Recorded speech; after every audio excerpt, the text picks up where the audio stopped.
असांजो मौज़ू आहे त सेक्युलरिज़म छा आहे ऐं छो ज़रूरी आहे, उनजा उसूल कहिड़ा आहिनि। हाणे जेको ही तसवर आहे, सेक्युलरिज़म दुनिया में तमामु बदनाम कयल टर्म आहे। रुगो असां वटि बदनाम न कयल आहे, यूरोप में बि एतिरो ई बदनाम कयल आहे। इन करे इहो सॼी दुनिया में इनखे बदनाम कयो आहे। ऐं बदनाम कीअं कयो वियो आहे त बाबा सेक्युलरिज़म लादीनियत आहे। हाणे माण्हू ॾिजो वञे, हालांकि ॾिजण जी ॻाल्हि इन में न हुअणु खपे, भाउ इन में न करणु खपे। जेकॾहिं को हा यस, वो प्रोपेगेंडा जेका आहे, लादीनियत बि हिकिड़ो फ़िक्र आहे ऐं उहो एथीज़म आहे। थियोलॉजी माना मज़हब, थीज़म माना मज़हब, एथीज़म माना लादीनियत। सेक्युलरिज़म जो तर्जुमो मौलवी अब्दुल हक बाबाए उर्दू ग़लति करे कम ई लाए छॾिया। उन तर्जुमो करे वियो आहे लादीनियत। हालांकि सेक्युलरिज़म जो को ताल्लुक़ न आहे लादीनियत सां। ॿी ॻाल्हि त हे जेको दहरियत जो तर्जुमो कनि था एथीज़म, इहो बि ग़लति आहे। कॾहिं कॾहिं लफ़्ज़नि जी अहिड़ी, हाणे मिसाल लिखियो पियो आहे लुग़त में एथीज़म जे दहरियत। हक़ीक़त में दहरियत जो दहर चइबो आहे दुनिया खे। ये दुनिया, फैज़ साहब चयो गमे दहर का झगड़ा क्या है, तेरी आंखों के सिवा दुनिया में रखा क्या है। दहर माना दुनिया, दहरियत माना दुनियायत, वर्ल्डली, इन मतलब आहे दहरियत। ग़लति तर्जुमो करे हुननि हाणे उसूली तरह तर्जुमो हुअणु खपे सेक्युलरिज़म जो दहरियत। छो त सेक्युल जो लफ़्ज़ आहे, लातीनी ज़बान जो लफ़्ज़ आहे, उन जी माना आहे दुनिया। सेक्युलरिज़म जो मतिलबु आहे दुनिया जे बारे में नज़रियो। दुनिया जे बारे में नज़रिए जो मां कहिड़ो ख़तरो आहे मज़हब खे। इन करे इहो हिकिड़ो ग़लति तर्जुमो करे ऐं मफ़रूज़ा पैदा करे उन्हनि ख़राब करे छॾियो। सो इस्तिलाही माना में दरअसल सेक्युल चइबो आहे दुनिया खे, ऐं सेक्युलरिज़म जो मतिलबु थींदो, हाणे दहरियत जो लफ़्ज़ बदनाम थी वियो त वरी ॾुखियो आहे उनखे खणणु, वरी बि रहंदा। इन जोए साहब खे मां, मुंहिंजो उस्ताद साईं, सिंध जो उस्ताद साईं जोए साहब खां मूं घणी पुराणी ॻाल्हि आहे, 94-95 ज़माने में मां साईं खे चयो तर्जुमो इनजो तव्हां ठाहे ॾियो इन इस्तिलाह जो। त जोए साहब इन जो तर्जुमो कयो दुनियायत। दुनियायत ऐं तमामु तर्जुमो सुहिणो आहे। दुनियायत मां ई ज़ाहिर आहे त वर्ल्डली फ़िक्र आहे, दुनिया जे बारे में फ़िक्र आहे। पर भला मेटाफिज़िकल दुनिया जे बारे में एॾा तव्हां वटि फ़िक्र अॻई आहिनि, पोइ तव्हांखे तकलीफ़ कहिड़ी आहे जेकॾहिं हिकिड़ो फ़िक्र तव्हांजो दुनिया जे बारे में आहे? परसीव्ड दुनियाउनि जे बारे में तव्हां वटि एॾा तस्वर आहिनि त हीउ बि हिकिड़ो वर्ल्डली ख़्यालु आहे। सेक्युलरिज़म, सेक्युलरिज़म जा, ऐं सेक्युलरिज़म हिकिड़ी पॉलिटिकल आइडियोलॉजी आहे, हिकिड़ी सियासी आइडियोलॉजी आहे, ऐं उनजा 3 उसूल आहिनि बेसिकली। अच्छा, ॿी ॻाल्हि इहा त हर दर्द जो दारू हिन में कोन्हे। सुभाणे तव्हां चओ तबक़ाती निज़ाम हिन में हल कोन्हे, समाजी इंसाफ़ हल कोन्हे, हिन में हर ॻाल्हि जो हल कोन्हे। सेक्युलरिज़म जी इंजेक्शन जो ताल्लुक़ हिकिड़ी अधु बीमारी सां आहे। सभिनी बीमारियुनि जो हल हिन वटि कोन्हे। अक्सर मां वटि सेक्युलर स्टेट में पोइ त हे कमु लॻो पियो आहे, पर उनजो कमु ई न आहे इहो। त इन करे सम्झणु ज़रूरी आहे त उनजो मतिलबु छा आहे। हाणे सेक्युलरिज़म जा 3 उसूल आहिनि बेसिकली। माना सॼी इमारत बीठी आहे सेक्युलरिज़म जी 3 उसूलनि ते। पहिरियों उसूल जेको हुनजे नाले में ज़ाहिर आहे ऐं जेको घटि ज़िक्र में अचे थो घणे भाङे, छो त घणे भाङे तव्हां माण्हू पुछंदो छा आहे, की स्टेट खां जुदा कयो मज़हब खे, इहो सेक्युलरिज़म आहे। इहो नंबर 2 प्रिंसिपल आहे। पर जेको घणो पासो आहे सेक्युलर थॉट जो, उहो प्रिंसिपल ॿियो आहे अञा, ऐं उनजो तालुक रियासत सां न आहे, ज़िंदगी सां, समाज सां आहे। इहा इंटरेस्टिंग ॻाल्हि आहे। प्रिंसिपल नंबर 2 स्टेट जे बारे में आहे। पहिरियों उसूल इहो आहे त हिन दुनिया सां दिलि लॻाई वञे, हिन दुनिया खे ओन कयो वञे, हिन दुनिया जे बारे में सोचियो वञे ऐं हिन दुनिया खे तब्दील करण जे लाइ सोचियो वञे। दुनियायत जो मतिलबु इहो आहे त रीक्लेमिंग दिस वर्ल्ड, रीक्लेमिंग, तव्हां छॾे न ॾिनो खे। हाणे उहो सभु लॻा पिया आहिनि, पीके वारा रंग नंबर लॻा पिया आहिनि, मां चवंदो मागा कहिड़ो दिलि लॻाईंदो, हाणे हिनखे कहिड़ी दिलि लॻाइणी आहे। आहे मुसाफ़िर माण्हू, वरी स्टॉप, बस स्टॉप ते बीठो आहे मुसाफ़िर 2 टे घड़ियुनि लाइ। हाणे इन में कहिड़ा भई आसमानदार बा इनकलाब आणिबा, तब्दीलियूं आणिबियूं, कहिड़ा कानून, कहिड़ा आइन, ठीकु आहे, जेका आहे गुज़रे पई, बसि ठीकु आहे। असुल त सभु किसो अॻिते आहे। मतिलबु त हीअ दुनिया ठगनि, बादशाहनि, सरमाएदारनि, वॾेरनि, फोरनि, चोरनि, लुटेरनि ऐं जाहिलनि जे हवाले हुजे। अक्सर त सॼी उमिरि ग़ुलाम इब्न ग़ुलाम हुजे, शऊर खां वांझल हुजे, उनखे पटिया पढ़ायो हिते आहे कुझु कोन, छा अजायो आहे ई 2 टे ॾींहं जी कहाणी, बड़ी आहे कमु टपाइणो। हाणे जंहिं कमु टपाइणो आहे हिन दुनिया में, उन खां कहिड़ो भई आसमान ॾारींदो उहो?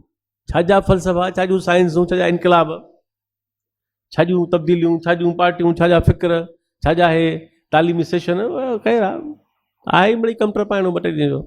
असुल त सभु कुझु ॿियो आहे। सम्झी विया तव्हां? माना माण्हूअ जो सिर रुलाइणो हुजे त चओसि हे कुझु न आहे। इन करे हे फ़िक्र डेवलप थियो 19वीं सदी में, फॉर्मुलेट थियो। हालांकि फ़िक्र त तमामु अॻाटो आहे, अचां थो मां ॻाल्हि ते, पर इज़्म थियो वञी 19वीं सदी में, जो 19वीं सदी आहे सदी इज़्मनि जी। हिकिड़ा 14-15 इज़्म आहिनि हिकिड़ा, उहे 14-15 इज़्म पैदावार आहिनि 19th सेंचुरी। इज़्म माना नज़रिया, capitalism, socialism, conservatism, anarchism, fascism, feminism, multiculturalism, ये वॾो पैकेज आहे इज़्मनि जो।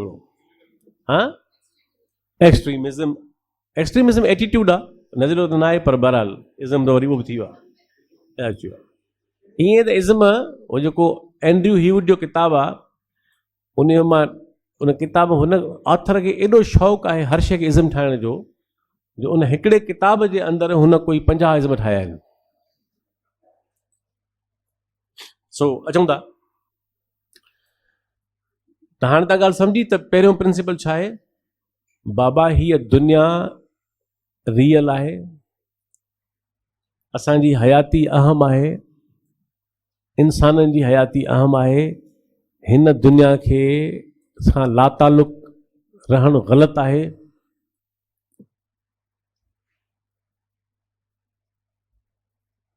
हे पटियूं पढ़ाईंदा कुझु न आहे। पैगम्बर इस्लाम त पंहिंजी वापार बि कयो, पंहिंजी शादियूं बि कई, पंहिंजा घर बि हलाईं, ज़िम्मेवारियूं बि खईं, हिकिड़े इंसान वारी बि मुकमल हयाती गुज़ारियईं, ऐं मिटनि माइटनि सां उथंदो वेंदो हो, पंहिंजो माण्हुनि सां शादी ग़मी में उथंदो वेंदो हो, हिकिड़े मुकमल भरपूर ऐं पंहिंजे रोज़गार बि कई। हाँ, ऐं तव्हांखे मूं ॿुधायो, अलामा क़ाज़ी साहिबु ॾाढी हिकिड़ी मज़े जी ॻाल्हि हिन पंहिंजे लेक्चर में मूं पढ़ी, हींअर इन करे कोर्स थो कयां घणो, त हींअर 2 वाल्यूं पूरा कयामांसि, त उन में ॾाढी हिकिड़ी मज़े जी ॻाल्हि लिखी अथई। ॻाल्हियूं केतिरियूं सुठियूं बि आहिनि कमाल जो। उन में लिखियो अथई त अॻे सभु वॾा आलिम जेके हुआ, उहो इल्मु हुननि जो इश्क हो, पेशो हुननि जो ॿियो को हो। को कोरी हो, को मोची हो, को पाणी भरींदो हो, को वापारु कंदो हो। इल्मु हुननि जो इश्क हो, इल्मु हुननि जो रोज़गार न हो, आदर्श हो। इहा ॾाढी मूं वणी ॻाल्हि। हाणे मिसाल में केतिरनि माण्हुनि, जीअं मूं तव्हांखे चयो, मां अबू हनीफ़ हो, बिज़नेस कंदो हो।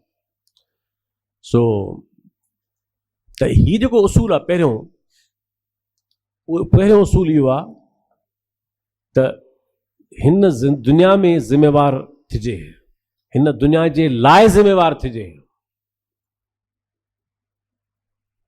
हिन ई दुनिया जे लाइ ज़िम्मेवार थिजे। बाक़ी हस्बे ज़ाइका जंहिंखे जेको बि अॻिते करिणो आहे, असांखे एतिराज़ न आहे। तव्हां ॿियनि दुनियाउनि जे लाइ छा था कयो, असांखे कोई एतिराज़ न आहे। तव्हां पंहिंजी ॿियनि जेके बि सम्झी विया हूंदव, जेको वणे करणु चाहियो, असांखे कोई एतिराज़ कोन्हे। असांजो इन ॻाल्हि ते आहे त हिन दुनिया जो हर इंसानु इल्म वारो हुजे, किरदार वारो हुजे, सुञाण हुजे, सुजाॻ हुजे, ज़िम्मेवार हुजे, ऐं हीअ दुनिया बहितर हुजे।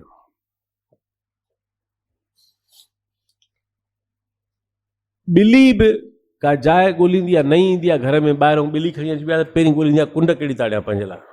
पहिरियों कमु कंदी आहे ॿिली, त घर में पंहिंजी जाइ ताड़ींदी आहे, वरी ॾाढो हुनखे साफ़ु सुथिरो करे रखंदी आहे। ॿिली तमामु जानवर, सफ़ाई पसंदि जानवर आहे। असां तव्हां हथ मुंहुं कोन था धोऊं, पर ॿिली ॿ टे भेरा कंदी आहे, पाण खे साफ़ु कंदी आहे। तव्हां ॾिठो हूंदो, जानवर खे बि इहो सेंस आहे त मां जिते रहां उते मुंहिंजो, हे माण्हू आहे जेको किचिरो करे थो, पखी जो आखेरो करे ख़राबु त ॾिठो आहे, नीट क्लीन हूंदो। माहौलियाती आलूदगी माण्हू पैदा कंदो आहे, नेचर में ॿियो कोई कोन थो करे। त हिकिड़े सुजाॻ माण्हू जी निशानी कहिड़ी आहे? उहा निशानी इहा आहे त उहो हिन जहान में हिकिड़ो ज़िम्मेवार माण्हू आहे या न आहे, या हिकिड़ी ज़िम्मेवार माण्हू आहे।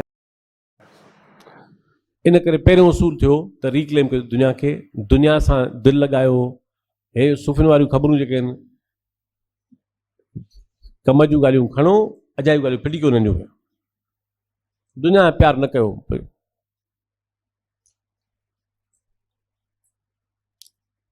हो त बादशाह माण्हू आहे, बादशाह हुन माना में न, मतिलबु मिज़ाजनि बादशाह माण्हू आहे, जेके वॾा वॾा इहे हुया सूफ़ी, उन्हनि त कोई इहे ज़माने वारा कोन कमु कया, ॿार पढ़ाया, उन्हनि खे फ़ियूं पे कयूं, ऐं बिल भरियूं, बिजली जा ऐं गैस जा बिल, हाणे त फ़ोन जा बिल बि अची विया आहिनि। त हिन दुनिया सां दिलि लॻाइणु, हिन दुनिया खे पंहिंजो करणु, दुनिया खे ओन करणु तमामु लाज़मी आहे। इहो सेक्युलरिज़म जो क्रक्स आहे, हुनजो बेसिक जोहर इहो आहे त हिन दुनिया सां दिलि लॻाई वञे, हिन दुनिया खे ओन कयो वञे, हिन दुनिया खे बहितर करायो वञे, दुनिया खे तब्दील कयो वञे, ऐं दुनिया सां प्यारु कयो वञे। जंहिं शइ सां तव्हां प्यार ई न कंदव, उनखे तव्हां छा ठाहींदव? जंहिं शइ सां तव्हांजी कमिटमेंट ई कोन्हे, हुन त पटी पढ़ाईंदो, मिड़ई ॿ टे मिंट जी ॻाल्हि ई कोन्हे। बाबा मिड़ई जो सुवाल न आहे, हिकिड़ी करोड़नि अरबनि इंसाननि जी ज़िंदगी आहे जेका मुसलसल हले पई, हिकिड़ा विया हलिया ईंदा, हीअ दुनिया बहितर हुअणु खपे। ॿियो उसूल इहो आहे त separation of religion from the state, इहो ॾाढो अहम आहे। हाणे हो सोशल पासो आहे, हे पॉलिटिकल पासो आहे। यादि रखो, जेका बि शइ रियासत सां वाबस्तु आहे उहा पॉलिटिकल आहे। हर उहा शइ जेका रियासत सां वाबस्तु आहे उहा पॉलिटिकल आहे, छाकाणि त रियासत जो मतिलबु ई आहे पॉलिटी। पॉलिटी माना स्टेट, ऐं पॉलिटिकल माना स्टेट सां वाबस्ता शयूं। त इन करे उसूल नंबर ॿियो इहो आहे त तव्हां मज़हब खे जुदा। हाणे तव्हां चई सघो था त इहो छो कजे, सवाल माण्हू करे सघे थो त छो भला मज़हब खे जुदा कजे। ॿ टे सबब आहिनि मेन। अचो केस वठूं हुनजो। पहिरीं ॻाल्हि इहा आहे त मज़हब माण्हू जो हूंदो आहे या कंहिं बेजान शइ जो हूंदो आहे? मज़हब त माण्हू हूंदो आहे न। तव्हां हिते को माण्हू टपे अंदरि चवंदा उहो ट्रेनिंग हॉल अलाए कहिड़ो आहे, अलाए मज़हब अलाए कहिड़ो आहे ट्रेनिंग हॉल जो, हिन हाल जो चयो आहे ट्रेनिंग हॉल जो त या लेक्चर हॉल या कॉन्फ्रेंस हॉल जो त को मज़हब कोन्हे, माण्हुनि जो मज़हब आहे, वेठा आहिनि हुते, आहे या न आहे तव्हांजी मर्ज़ी आहे। माण्हू चढ़े बस में, बस जो मज़हब कहिड़ो आहे, बस जो को मज़हब कोन्हे। चढ़े जहाज़ में टिकट वठे, हिन जो जहाज़ जो मज़हब कहिड़ो आहे। वञे रेस्टोरेंट मानी खाइण, मेन्यू खां पहिरीं पुछे हिन जो मज़हब कहिड़ो आहे। त जॾहिं बस जो मज़हब कोन्हे, रेल जो कोन्हे, जहाज़ जो कोन्हे, होटल जो कोन्हे, इमारत जो कोन्हे, त पोइ मुल्क बि त हिकिड़ो स्पेस आहे न, हिकिड़ो को मुल्क को माण्हू त कोन्हे जेको सोचींदो हूंदो, मुल्क जो मज़हब कीअं हूंदो। हाँ, मुल्क में रहंदड़ माण्हुनि जो मज़हब हूंदो। स्टेट त हिकिड़ो एग्रीमेंट आहे, हिकिड़ी तंज़ीम आहे, अथॉरिटी आहे, पावर आहे, रेगुलेटरी अथॉरिटी आहे। उहा रेगुलेटरी अथॉरिटी जो मज़हब छो हुजे। हा, हीअं हुअणु खपे न त उहा स्टेट सभिनी मज़हबनि जो एहतराम करे, छाकाणि त उन स्टेट में सभिनी मज़हबनि जा माण्हू रहनि था। It makes sense. The state is suppose to protect all religions, छाकाणि त उनजा शहरी मुख़्तलिफ़ मज़हबनि जा माण्हू, ऐं स्टेट उन जो बि तहफ़ुज़ करे जंहिंजो मज़हब न आहे। स्टेट रुगो उनजो छो तहफ़ुज़ करे जेको मज़हबी आहे, उनजो तहफ़ुज़ बि करे, हिंदू जो बि करे, मुस्लमान जो बि करे, पारसी जो बि करे, क्रिश्चियन जो बि करे, यहूदी जो बि करे, ऐं नॉन बिलीवर जो बि तहफ़ुज़ करे ऐं इक्वली ट्रीट करे। हाणे माण्हू जेतिरो फार्म भरे, हर शइ में लिखियो मज़हब, उहो मज़हबी आहे न आहे लिखणो पए थो, मां फलाणो आहियां, धंधो ई कूड़ ते आहे, गुज़ारो कूड़ ते आहे। जॾहिं हिकिड़ी स्टेट पंहिंजे शहरीअ खां रोज़ कूड़ थी हणाए, हिकिड़ो माण्हू आहे मिसाल तौर उहो फार्म भरे थो कंहिं शइ जो, लिखियो पियो मज़हब, हुन मज़हब आहे कोन, माना स्टेट हुनखे मजबूर थी करे तो कूड़ हणो। पोइ जेको 24 कलाक कूड़ लिखंदो उहो सच ॻाल्हाईंदो बाक़ी को। हिते हिकिड़ो माण्हू चूंडिजे थो, क्रिश्चियन, हिंदू, सिख, असेंबली मेंबर, हलफ़ खणे थो मां क़ुरान ऐं सुन्नत जे तालीम जे रोशनीअ में सभु कम कंदुसि, हू कूड़ पियो हणे, उहो सिधो कूड़ पियो हणे, ऐं हुनखे स्टेट हणाए पई। उहो अॻे जे बाबा मुस्लमान हूंदो त ठीकु आहे, उहो भली ईअं कंदो, पर जेको हिंदू आहे, जेको क्रिश्चियन आहे, उहो छाजे लाइ तव्हांजे मज़हब जे बुनियाद ते वेही उन सचो हूंदो। हाणे उन खां तव्हां चओ था इहो सादिक ऐं अमीन बि हुजे, उनखे शुरूआती कूड़ न पई थिए। पोइ तव्हांजो कमु आहे त हुनखां हलफ़ खणायो त मां पंहिंजे मुल्क सां सचो हूंदुसि, मां पंहिंजे मुल्क जे अवाम सां सचो हूंदुसि।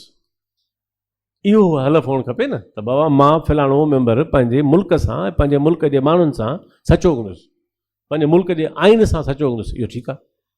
पर हिते मज़हब हलफ़ में ई त पहिरीं ॻाल्हि इहा थी त स्टेट जो मज़हब छो न हुअणु खपे, छाकाणि त स्टेट का ज़िंदह शइ न आहे, स्टेट का शऊरी वजूद न आहे, का सोचींदड़ वजूद न आहे। स्टेट हिकिड़ी एजेंसी आहे, हिकिड़ी अथॉरिटी आहे, हिकिड़ो एग्रीमेंट आहे ऐं पॉलिटी आहे। ॿी ॻाल्हि त स्टेट खे मज़हब जो कमु कहिड़ो, हे ईअं आहे जीअं तव्हां चौकीदार तव्हांखे चए या बोरची चए त पंहिंजी चाबी जेका बेडरूम जी आहे उहो मूंखे ॾियो, त तुंहिंजो कमु कोन्हे हिन ॻाल्हि सां, तव्हांजी पर्सनल शयूं पियूं हूंदियूं हुन में। स्टेट जो कमु आहे, हाणे मां तव्हांखे ॿुधायां थो, त ॿुधायो त इन में किथे किथे हुनखे मज़हब खपे। स्टेट जो पहिरियों जवाज़ आहे त जोग्राफी हुजे, विदाउट जोग्राफी न हूंदी। पोइ जोग्राफी त को मज़हब न हूंदो आहे, या हूंदो आहे? जोग्राफी तो को मज़हब न हूंदो आहे। ओके, स्टेट जो कमु आहे त जोग्राफी जो तहफ़ुज़ बि करे। पोइ सुभाणे जेकॾहिं हमिलो थींदो त कोन, पर जे मिसाल तौर थी पवे कंहिं बि मुल्क में या अहिड़े मुल्क में त स्टेट पुछंदी त बाबा मुस्लमाननि खे बचायो, हिंदुनि खे छॾे ॾियो। स्टेट सभिनी जो तहफ़ुज़ कंदी जेके बि शहरी मुल्क में हूंदा, त माना डिफेंस में बि मज़हब न खपे, डिफेंस में बि डिफेंस खपे। टी ॻाल्हि, आइन सोशल कॉन्ट्रैक्ट आहे, कॉन्स्टिट्यूशन सोशल कॉन्ट्रैक्ट आहे। सोशल कॉन्ट्रैक्ट जी थ्योरी हॉब्स ॾिनी, पोइ लॉक ॾिनी, पर रूसो मशहूरु घणी कई, ऐं हाणे वेझे अरसे में 70s में जॉन रॉल्स उन ते घणो कमु कयो, तमामु घणो, ऐं अर्नेस्ट गेलनर ऐं ॿियनि घणनि माण्हुनि फिलॉसफी में घणो कमु कयो, पॉलिटिकल, स्पेशली जॉन रॉल्स जो घणो कमु आहे। जेका थ्योरी ऑफ जस्टिस आहे उनजी, जॉन रॉल्स जी थ्योरी ऑफ जस्टिस ऐं अमर्त्य सेन जेको ॿिया मुक़ाबिलो आहे, हिक ॿिए ज़िद में आहिनि, हिक ॿिए रद में आहिनि, ऐं ॿई इंट्रस्टिंग। इहो ज़रूरु पढ़िजो, theory of justice, Rawls and Sen. हाणे आइन सोशल कॉन्ट्रैक्ट आहे, पोइ सोशल कॉन्ट्रैक्ट सभिनी माण्हुनि जो आहे न। जेके बि मुल्क में माण्हू रहनि था, स्टेट सां जेको कॉन्ट्रैक्ट आहे उहो सभिनी माण्हुनि जो हूंदो न, जेके बि रहनि था, या उहो कॉन्ट्रैक्ट मुस्लमाननि जो आहे पाण में। स्टेट जो कॉन्स्टिट्यूशन जो मतिलबु आहे त उहो सोशल कॉन्ट्रैक्ट आहे समूरनि शहरनि जो ऐं समूरनि वहदतुनि या स्टेट्स या सूबनि जो। मज़हब में किथे खपे हुनखे? सोशल कॉन्ट्रैक्ट त सभिनी जो थींदो। ओके, सिविक एम्यूनिटीज़ आहिनि, शहरी सहूलियतूं आहिनि। स्टेट जो कमु आहे पीअण जो साफ़ु पाणी ॾे, पोइ छा माना स्टेट कंदी आहे त हिन टोटी में न अचे पाणी, हे हिंदू जी आहे, हिन टोटी मां न अचे क्रिश्चन आहे। वाटर सप्लाई सभिनी खे ॾिबी। उहा ॿी ॻाल्हि आहे, पाकिस्तान में पीअण जो पाणी कोन्हे साफ़ु, पर मतिलबु जे सुभाणे अची वञे फज़ीलत में त पाणी सभिनी जो कान, पीअण जो पाणी, street light, basic health, basic education, protection, police, security, ये जेके भी सिविक कम्युनिटीज़ आहिनि, इनमें मज़हब जो कमु किथे थिया? माना सूबनि जे विच में एग्रीमेंट्स आहिनि, NFC अवॉर्ड, वाटर रिकॉर्ड, पाणी जी विरासत, काउंसिल ऑफ कॉमन इंटरेस्ट, सभु शयूं। मज़हब किथे आहे उनमें?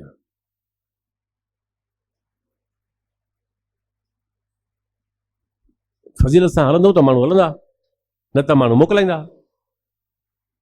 बंगाल वियो हलियो, मुसलमान हुआ न, मुसलमान ई हुआ न, कुझु हलिया,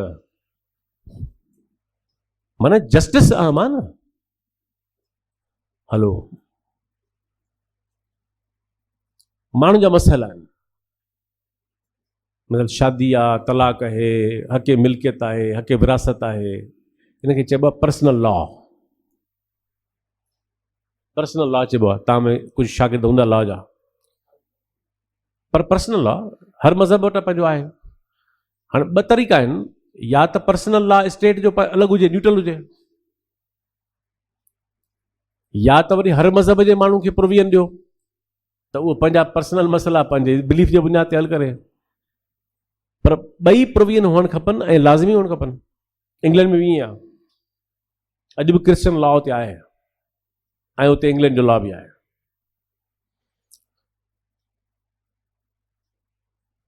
माण्हू जा पर्सनल मसइला आहिनि,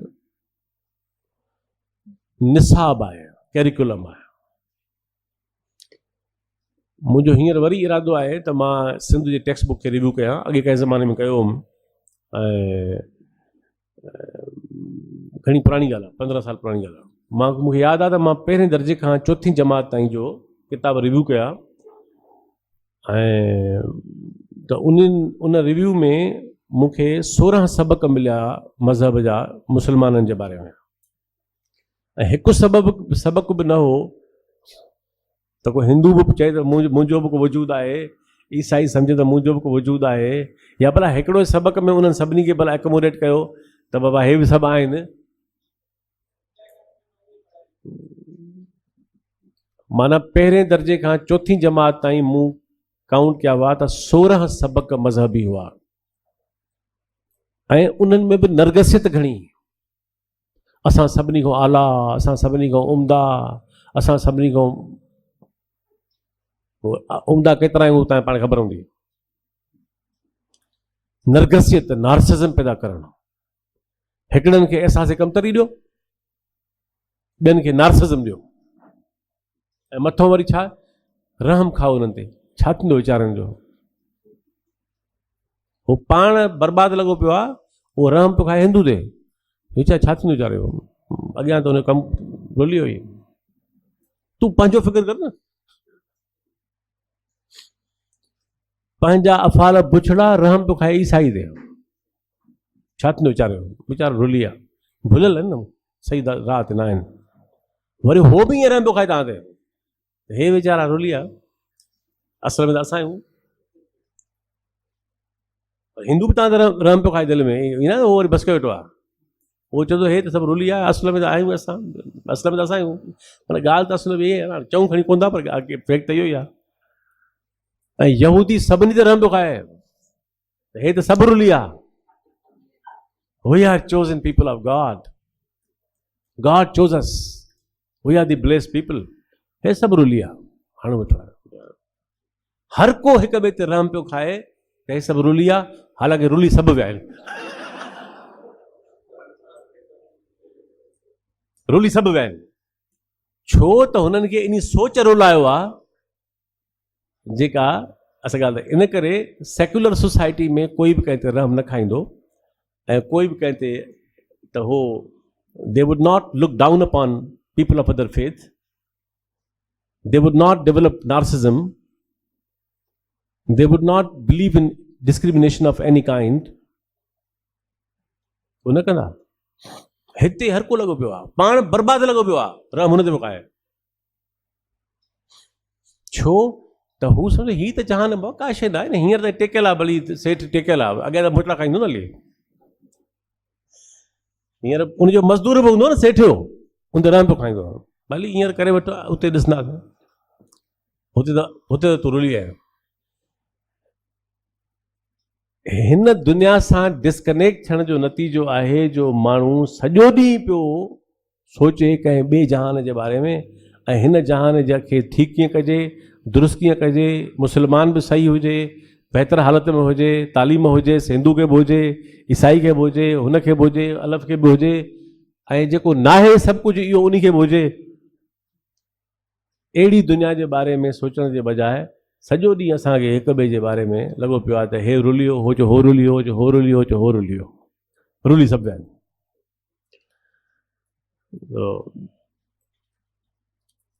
ऐं टियों उसूल आहे त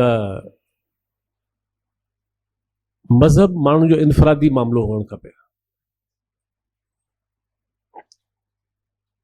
मज़हब माण्हू जो इंडिविजुअल मैटर हुअणु खपे। बुले शाह चयो न, अरे लोगो तुम्हारा क्या, मैं जानू मेरा जानू। माना सवली सिंधी में चई त गेट लॉस्ट, अंग्रेजी में चई। बुले शाह मतिलबु इहो, जिंद छॾ काज़ी खे, मां ॼाणा उहो ॼाणे, तुंहिंजे विच में न वञे। हे सॼी जेका आहे न इंसान ज़ात खे रुलायो इन विच वारनि आहे। सूफ़िन इहो कमु बहितरीनु कयो, उन करे चयो, अरे लोगो तुम्हारा क्या, तूं वञे छा ॻाल्हि आहे, मुंहिंजो मर्ज़ी आहे जेको थियो। त टियों उसूल आहे त मज़हब खे इनफरादी, जॾहिं मज़हब खे इनफरादी कंदव त सभिनी जो एहतराम थींदो, सभु महफ़ूज़ हूंदा, ऐं इहा ॻाल्हि मज़हब जे बि हक़ में आहे। पर जॾहिं तव्हां गिरोहनि ऐं हुजूमनि जे हथ में ॾींदव अख़्तियार, त पोइ तव्हांखे ख़बर आहे त हुजूम छा कंदा आहिनि। जॾहिं बि मुआशिरो अॼुकल्ह तव्हां ॾिसो पिया असांजी सोसाइटी में बि ईअं आहे, साइबर हुजूम आहिनि। जॾहिं बि मुआशिरो हुजूमनि जे रहमो करम ते लॻी वेंदो, उहो हलाऊं कंदा, हमला कंदा, ब्लैकमेल कंदा, धमकाईंदा, गारियूं ॾींदा, मारींदा। इहो सॼो यूरोपियन तारीख़ में ईअं थियो आहे, सॼी तारीख़ इंसानी भरी पई आहे। पोइ चर्चिल जॾहिं सेकेंड वर्ल्ड वॉर थी त ॾाढी दिलचस्प ॻाल्हि कई, मुंहिंजो फेवरेट माण्हू न आहे पर ॻाल्हि हिकिड़ी चङी कई। हुन चयो त war is too serious business to be left at the hands of generals. जंग एतिरो हसास मामिलो आहे जेको जर्नेलनि जे हवाले नथो करे सघिजे। अॻुवाणनि वटि हुअणु खपे उनजी कमांड। त इंसानी आज़ादियूं एॾियूं मुक़दस ऐं अहम आहिनि जिन खे तव्हां हुजूमनि जे हवाले नथा करे सघो, ऐं उन में को बि सलामत न रहंदो। ऐं इहा सॼी यूरोपियन तारीख़, बाक़ी तारीख़ ईअं आहे। सो इहे टे बेसिक उसूल आहिनि। ऐं तव्हां हूअं बि ॾिसो, हाणे थोरो तव्हांखे मिसाल ॾियां थो, हाणे सवलो थी वियो कमु आख़िरी राउंड में। भला मूसा जो दीन तेसि ताईं त बहितरीन हो, अवाम जे लाइ कमु पिया आयो, जेसि ताईं स्टेट उनखे एडॉप्ट न कयो।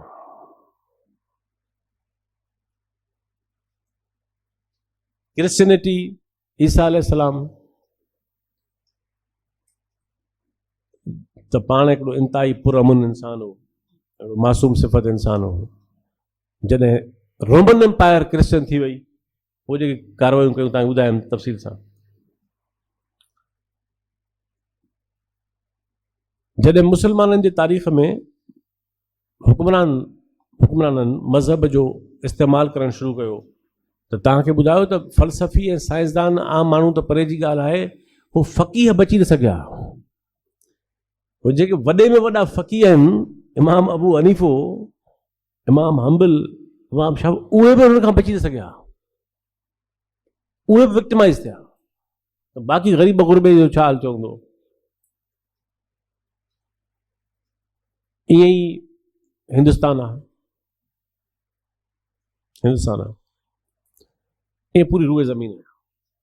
त स्टेट जॾहिं जॾहिं मज़हब खे एडॉप्ट कयो आहे त उन इंसाननि में तफ़रीक़ कई आहे, डिस्क्रिमिनेशन कई आहे, ऐं नरगसियत पैदा कई आहे, हैरारकी पैदा कई आहे, केरु अहम आहे केरु घटि अहम आहे।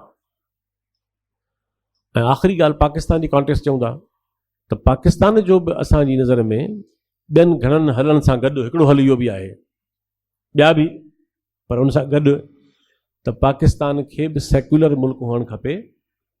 ऐं पाकिस्तान जे अंदरि हिंदू रहनि था, सिख रहनि था, पारसी रहनि था, ऐं नॉन बिलीवर बि रहनि था, ऐं कुझु जूस बि रहनि था, ऐं केतिरनि मज़हब जा माण्हू रहनि था। स्टेट ॾियण वक़्तु पुछे थी त तुंहिंजो मज़हब कहिड़ो आहे, ऐं टैक्स वठण वक़्तु पुछे नथी, तॾहिं पुछे न। यानी स्टेट टैक्स वठण वक़्तु नथी पुछे तव्हांजो मज़हब तव्हांजो। जॾहिं तव्हांखे ॾियण जो वारो थो अचे, हर शइ में लिखियो पियो आहे। मिसाल हिकिड़ो माण्हू ड्राइविंग लाइसेंस आहे, लिखियो पियो आहे तुंहिंजो मज़हब कहिड़ो आहे, पर ड्राइविंग लाइसेंस में कहिड़ो कमु मज़हब आयो? बीमारी आहे का छा आहे? राशन कार्ड में लिखियो पियो आहे मज़हब तुंहिंजो कहिड़ो आहे? स्कूल जो फार्म, हाई स्कूल जो फार्म, कॉलेज, हर शइ में लिखियो पियो आहे तुंहिंजो मज़हब कहिड़ो आहे। हर वक़्तु माण्हू खे ॿुधायो। हाणे जंहिंजो मज़हब अक्सरियत मुस्लमाननि जी आहे उनखे त परवाह न हूंदी, पर हो जेको ॿियो आहे उहो हर वक़्तु सोचे त मां न आहियां, मां न आहियां, मुंहिंजो न आहे, मां न आहियां, हर वक़्तु सोचे त मां न आहियां। उहो हर वक़्तु हुनखे यादि ॾियाराईंदा रहो त तूं सेकेंडरी आहीं, तूं सानवी आहीं, तूं बराबरि न आहीं। हर वक़्तु हुनखे ॿुधाईंदा रहो। पोइ उन खां वरी तवको कयो त तव्हां वफ़ादार रहिया। पहिरीं त वफ़ादार तव्हां थियोसि न हुन सां, त इहा डिस्क्रिमिनेशन। ऐं जिन्ना साहब ते घणेई एतिराज़ माण्हू हूअं ॿिया करे सघे थो, ऐं पर इन ॻाल्हि में त 11 अगस्त में क्लियरली चई त पाकिस्तान जो को बि तालुक़ु न हूंदो थियोक्रेसी सां, पाकिस्तान न हूंदो थियोक्रेटिक स्टेट न हूंदो। अञा वधी चई उन खां अॻिते उन तकरीर में त with the passage of time Muslims would cease to be Muslims and Hindus, लफ्ज़ आहिनि exactly, Hindus would cease to be Hindus and Christians would cease to be Christians, not in religious sense but in political sense. These were the words uttered by founder of the country on the floor of Pakistan's first assembly.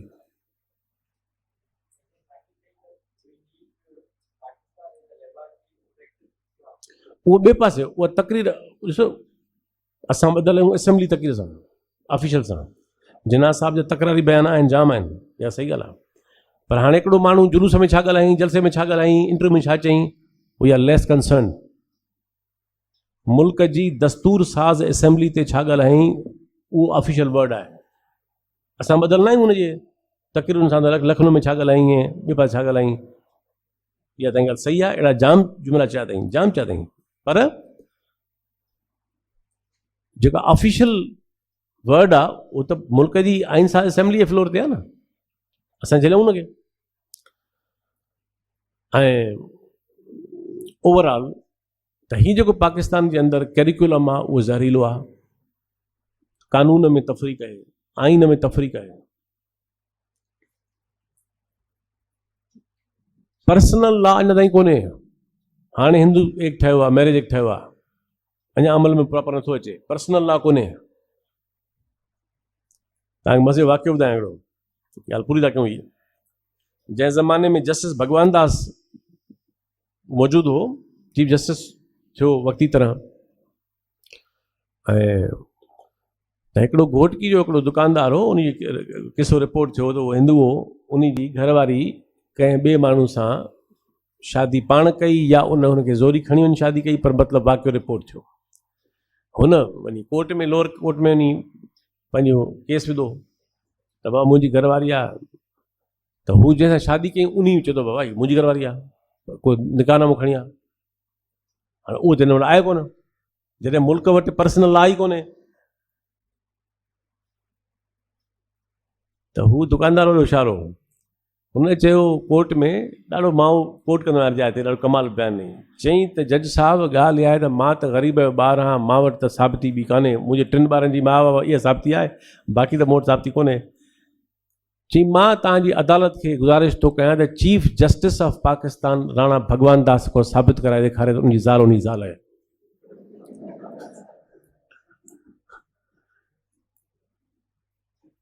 चई मां त ग़रीब जो ॿार आहियां, मां त नथो साबित करे सघां न, मूं वटि त को लीगल पनो कोन्हे, यार पर्सनल लॉ कोन्हे, त मां किथां हथु कयां उहो पेपर। चीफ जस्टिस मुल्क जे खां साबित कराए ॾेखारियो त उहो साबित करे त उनजी घरवारी उनजी घरवारी आहे। इहो वॾो मशहूरु किसो थियो। मतिलबु पर्सनल लॉ कोन्हे। पंजाब में क्रिश्चियन आबादी एॾी वॾी आहे, पर्सनल लॉ कोन्हे। हिकिड़ी माई आहे हिंदू क्रिश्चियन, उनजो मुड़ुसु मरी थो वञे, अहिड़ा जाम किसा रिपोर्ट थिया आहिनि। मां NCSW में मेंबर रहियो आहियां, कमीशन में 3 साल, असां ॾाढा जाम केस ईंदा, मां पाण वेंदो हुउसि उन केसिस में। उहो कमीशन प्राइम मिनिस्टर जो हूंदो आहे, ख़ुदि मुख़्तार कमीशन आहे, उन में असां जाम केस ईंदा। हिकिड़ी माई मिसाल तौरु चए थी त बाबा मुंहिंजो मुड़ुसु मरी वियो, ॾेर मूंखे ॾे नथो, सहुरो ॾे नथो, हाणे मूं 3 4 ॿार आहिनि, हाणे मां पंहिंजो हक़ु विरासत मां, पर्सनल लॉ ई कोन्हे, माना पर्सनल लॉ त कोन्हे, कीअं क्लेम करे वञे। मुस्लमाननि खे मिले न मिले, पर घटि में घटि हुन वटि पंहिंजो कानून त आहे न हिकिड़ो, शरीयत में बि आहे ऐं उनजे लाइ हिते बि आहे। उहो हिंदू काॾे वञे, क्रिश्चन काॾे वञे, सिख काॾे वञे, ॿियो को माण्हू काॾे वञे, उहो कंहिंखां पुछे स्टेट किथे आहे, हुन में स्टेट गुम आहे, छो त उहा नॉन सेक्युलर आहे। त इन करे पाकिस्तान जो बि ऐं दुनिया जे सॼे मुल्कनि जो बि हल ऐं तव्हां ॾिसो पिया जेके वेस्टर्न मुल्क आहिनि डेमोक्रेसीज़ आहिनि उते बि ऑर्थोडॉक्सी ॾिघो ज़मानो रही, पर आहिस्ते आहिस्ते आहिस्ते आहिस्ते जिंद छॾाए विया हुन मां।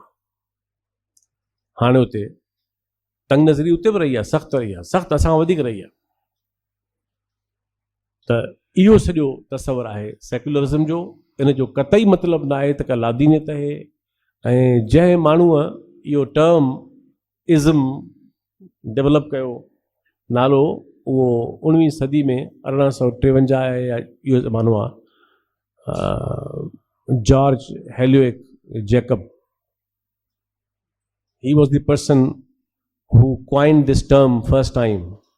जेतोणीकि मां सम्झां थो त सेक्युलर थॉट जी तारीख़ तमामु पुराणी आहे। जॾहिं डेमोक्रिटस चए पियो त हीअ दुनिया ज़िंदगी जो मक़सदु हयात आहे, हीअ दुनिया में लाइफ सुठी गुज़ारनि, इहो सेक्युलर थॉट हो। जॾहिं एपिक्यूरस ऐं लिक्रेशियस चवनि पिया त दुनिया में पुरमुसरत ज़िंदगी हुअणु खपे, त इहो सेक्युलर थॉट हो। केतिरनि मज़हबनि जे अंदरि जेके थॉट्स इहे आहिनि दुनिया जे लाइ, इहे सभु सेक्युलर थॉट्स आहिनि। ऐं इस्लाम जो को तज़ाद न आहे सेक्युलरिज़म सां, इहा अजाई ॻाल्हि आहे। तमामु घणी जेका इस्लामिक जेका उसूल आहिनि, हिदायतूं आहिनि, उहे पंहिंजे जोहर में सेक्युलर आहिनि, छो त दुनिया ॾांहुं ज़िम्मेवार बणाइनि था माण्हुनि खे। त इन करे सेक्युलरिज़म लादीनियत न आहे। हुजे ईअं हुजे हा त तव्हांजो अबुल कलाम आज़ाद छो हुन पासे बीठो हुजे हा। मिसाल तौर ॾियूं, हिंदुस्तान में घणा माण्हू हुआ जेके अबुल कलाम आज़ाद जे पाए जा मज़हबी आलिम हुआ? उहो त कांग्रेसी हो, ऐं कांग्रेस सेक्युलर हुई, एटलीस्ट क्लेम त करे पई न। त इन मां ई ज़ाहिर आहे त दरअसल इहो हिननि फितनो पैदा कयो आहे। त को अच्छा वरी मज़े जी ॻाल्हि, साॻियूं जमायतूं मज़हबी हिंदुस्तान में खपे सेक्युलरिज़म, हिते न खपे। हुते मुस्लमान अक़लियत में आहे त खपे, जिते मुस्लमान अक़लियत में आहे उते हिननि खे सेक्युलरिज़म खपे। ऐं हाणे दाऊं कहिड़ी वागनि मोदी अची वियो आहे, सेक्युलरिज़म ख़तरा थी विया आहिनि। उहा त ॻाल्हि सही आहे, मोदी बि फाशिस्ट आहे। पोइ हिते बि त उहो घुरो न, हिते बि उहो ॾियो न माण्हुनि खे, जेको पंहिंजे लाइ घुरो था हिंदुस्तान में, उहो हिते माण्हुनि खे उहो ॾियो, ॿियनि खे उहो ॾियो न उहो। त इन करे इहा सॼी जेका इंसानी तारीख़ आहे उन में जॾहिं जॾहिं बि रियासत ऐं मज़हब जो गठजोड़ रहियो आहे, त ज़ाहिर आहे इंतिहा पसंदीदी आहे। ऐं हिनखे पूरो था कयूं हिते।